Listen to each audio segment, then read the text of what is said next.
Hey guys, so I just want to say before I go on again, I already said this in my last video, but just in case you're just watching this one, if for any reason my son wakes up, I will grab him and be right back. I can't pause recording when I record directly from YouTube, so I apologize. Anyway, so things that happened in the hospital, like I said, everybody was pretty much nice. There was one person that I just kind of bumped heads with the whole time. The one person, I'm not going to say what her position is in the hospital because I'm not sure if she's the only one who does this or not.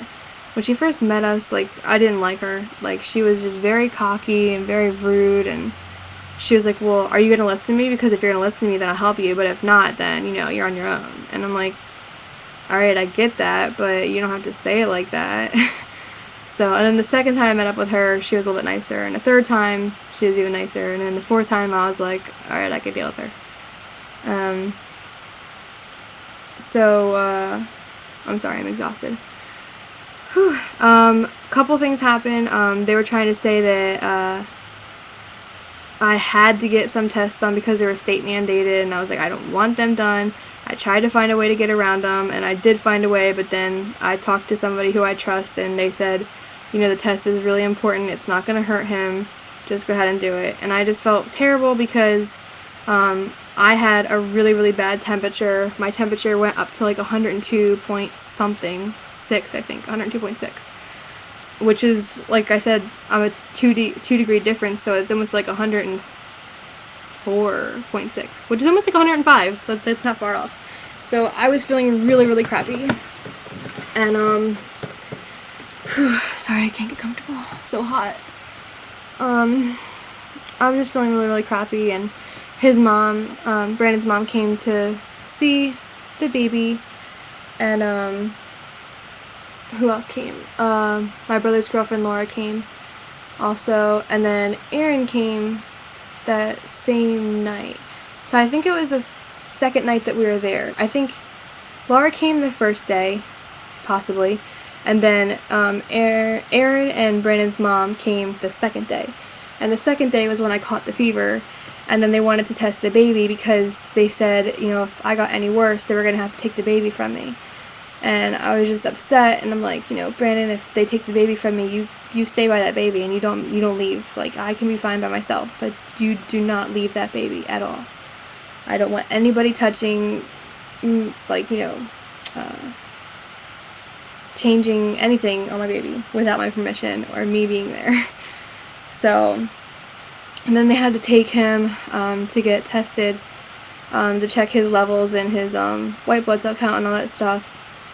They had to check him. They poked him twice, and I forget what the other reason was for, on his heel. They do like little heel pricks, and I felt so bad because I was sick. My son had to get pricked, and I'm like, I just felt terrible because it's my fault, and now I'm causing my son pain. And of course, no, I didn't sit there and plan on being sick, but, you know, whatever reason, I had this infection that I'm fighting. And they still don't know what infection it was, but apparently I have, like, this infection that's been causing me problems. And it's not the whole time, it was just ever since, you know, on the 3rd when I gave birth. I'm sorry, I did not give birth. Let me clarify that. There was no birth giving here. The doctor gave birth to my baby. I did not labor my baby. I did not give birth to my baby. Whew, okay. I hate when people say that. I'm like, I had a C-section. I didn't birth anything. There was no, like, there was no screaming. There was no pushing. I had nothing to do with the birth. Like, the doctor birthed my baby. So, yes. So, I just felt bad that he had to be pricked again. And then I found out they didn't do the bilirubin test. And I'm like, why didn't you do the Billy test when, you know, he had his heel pricked? And then I felt terrible, and, like, I noticed that when he was born, he was, like, almost the same shade as me, but, like, slightly darker, and then I noticed that, like, while we were there, he was getting darker. Well, I'm Czech, and Brandon is, African-American, and I figured that, you know, over the while, that he was just getting darker, because I know Brandon said when he was born, he was, like, as white as me, and it took him a while to get his color in. So I was like, okay, well, maybe because he's mixed, he's getting darker. And I think he definitely did get darker since he was born, but apparently what it was actually doing is that he was getting, like, that tan look because of the elevated bilirubin levels.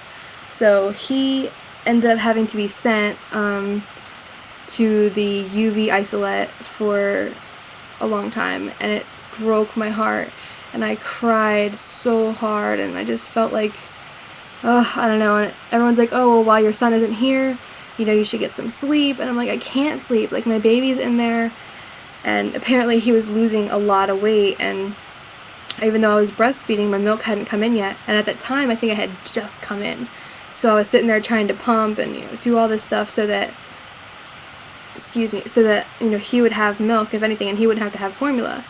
Well, they basically pressured me to giving him formula, and they're like, you know, you could just give it to him once, just something, because the more poopy diapers he has, the more that stuff passes out of his system, but, you know, he's got to eat enough to get it out, and, you know, the older he is, the higher bilirubin level he's allowed to have without it hurting him. So, because he was so young, and he had, I think it was 10.0. I'm sorry, no. It was 14.0. And obviously if it gets too high, it can cause a lot of serious problems. I think like cerebral palsy is one of them, possible like mental retardation.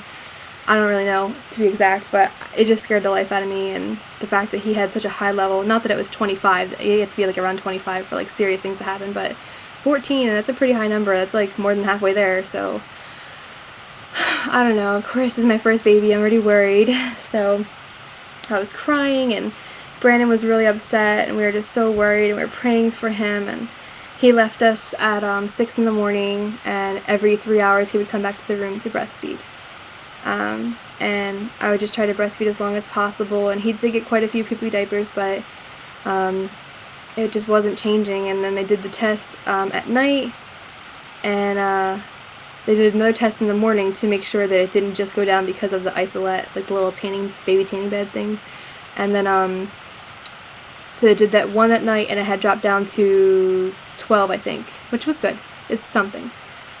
And then when they did it the next morning, it was at 10, so it was even lower, and me and Brandon were sitting there, and we're ecstatic. I have a video of, like, right after they told us, and we were just so happy to know that our baby was okay, and, you know, he was doing better, and it's crazy, like, you have, like, a normal life one day, and the next day you wake up, you have major abdominal surgery, your baby gets taken from you and put into a nursery, and then, like, all of a sudden you and, you know, for me, in my case, my ex-husband, now we're parents. Well, he was already a parent, but now I'm a parent. And it's like, my mom is now a grandmom. And then all of a sudden, you know, my baby has to get pricked. I get a fever. I'm, like, feeling like I'm gonna die. They talk about taking my son from me, my son who's 2 days old. They're talking about taking him from me because I'm sick, or he might get sick, or whatever. And then they had to do this bilirubin test, and it was elevated, so now he had to be in isolate, and I'm just sitting there watching him, and he is just, like, so, like, it kind of makes him sleepy, and I don't know. And I was upset because my birth plan is attached to his chart, and everybody who takes him anywhere, the chart is right there, and it says not to give him pacifiers or sugar water or anything like that, and everybody that takes care of him should read that, and I guess they did, but they skipped over it, or they thought that I wouldn't care. And they gave him sugar water when they were in there, and I'm surprised they didn't give him a pacifier, but I wanted to beat the living out of them for giving him sugar water. And I understand it's not the worst thing in the world, but all you had to do, like, honestly, if I already had a C-section and gave him a vitamin K shot, all you had to do is come to me and be like, look, Hal, this is what it is. I know that you're against it, but your baby really needs it right now. It's for the sake of his health, and, you know, it will definitely benefit him. You know, just tell me about it. Or at least come to me and say, hey, I really think that we should do this. And I'll be like, okay, because I'm not a bad parent. I don't care what my personal thoughts are. If my son needs it, he's going to get it. But don't just do something without asking me. And I was crying hysterically, and I was, like, mad enough to kill. Like, these hormones are crazy. I could have killed people many, many times in the last couple days. And, oh my gosh, like, don't get me started. And, I don't know, so when he finally came out and they said that he was going to spend the night with us, we were so excited. And he was being such a good boy all night. And, I don't know, and then the next morning did a test again and said he was, like, right at a 10, and we were so excited. I'll have to post a little celebration video later. I have so many videos I have to post. And, I don't know, I just felt so happy and so relieved, and it was a wonderful feeling. And, yeah, I have to learn. I've been saying this since the beginning of my pregnancy, but I have to learn how to make a collage of pictures, especially now that the baby's not in the belly anymore. Now I can make a collage of, like, my entire pregnancy and some baby pictures as well. He's still sleeping, so we're still doing good, but I feel like I'm gonna have to breastfeed soon because my boobs are starting to get all huge and heavy and stuff. But, so I was gonna say. So, the next day was probably day 4, because usually they let you go on day 3, which is really the 4th day that you're there. So they sent me home on day 4, which is really the 5th day that I was there. And I knew that we were going to be discharged at 12, and I'm trying to think, because I feel like there were so many other things that happened besides that. At one point, since I didn't want to get one of the tests done, they had, like, the psychiatrist come into my room and talk to me. I'm like, seriously? And then he asked me, like, all these questions, and he's like, why did they call me in here? And I'm like, I don't know. Like, I'm in my right state of mind. Like, I just don't want it. Like, and he was like, well, I see that you've researched, you know, the risks and the benefits and whatever. He's like, I'm going to see what I can do from my end, blah, blah, blah. And I'm like, they can't make me do anything. And I even told the lady, I was like, well, fine. I was like, I will take my baby and we will leave, you know, AMA against medical advice. And she's like, fine. She's like, you can go ahead and do that. But on the way out, I'm going to grab your baby and we're going to do this, this, and that.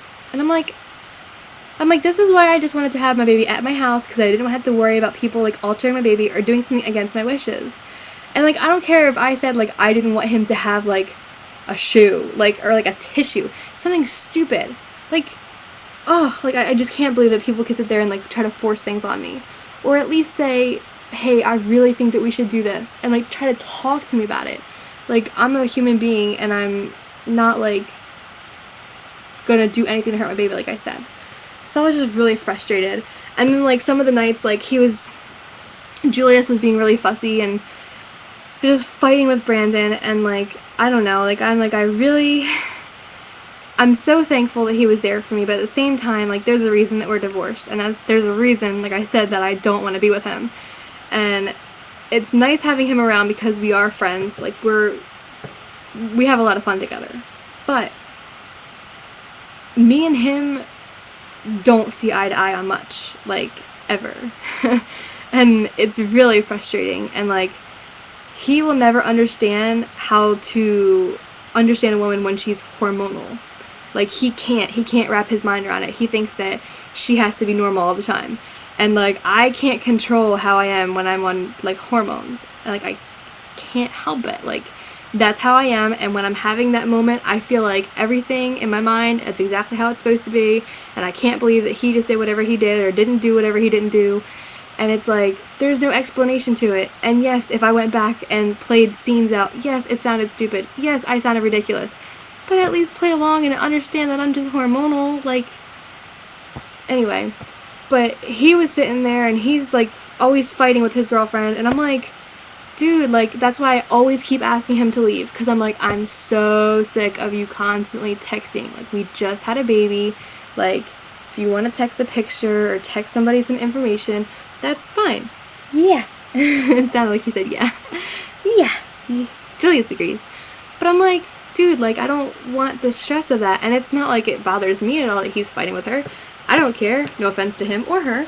I wish them both the best. But it's like, if something stresses you out, why would you continue to, like, bring that in a room?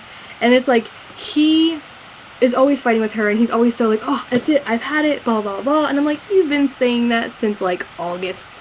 Because ever since I thought me and him were getting back together, he was talking about all these terrible things and all this stuff about her. And I'm like, okay, like, you're your own man. Like, you're a grown man. If you don't want to be with her, don't be with her. But if you want to be with her, if she makes you happy, then stay with her and make it work. Like, you know, he deserves to be happy. And, I don't know, but it just bugs me. I don't care who he's fighting with, honestly. But, like, when he's fighting with somebody, it affects him and it stresses him out. And then just being in that room with somebody that's stressed out like that stresses me out. That's like some of my friends who always fight with their boyfriends and stuff. I'm like, I'm sorry, but I really can't be around you. Like, I don't want to be around drama like that because I can't even handle hearing your drama, not yet being a part of it. So, and it was just really difficult, especially being pregnant and now being like a new mom. Like, I can't hear stuff like that. Like, I have enough going on in my own life. I don't need to be like involved with any of that. So it was just frustrating, and I just wish that he would just go somewhere. And there was a couple times where I asked the nurse, I'm like, can you just tell him to leave? I said, can you make him leave? I just want to be here by myself. I'd rather be by myself to be fighting with anybody or dealing with anybody or having to hear him do whatever. And I don't know. He was just getting on my nerves. But that's him. He gets on my nerves. I'll be right back when I make another video.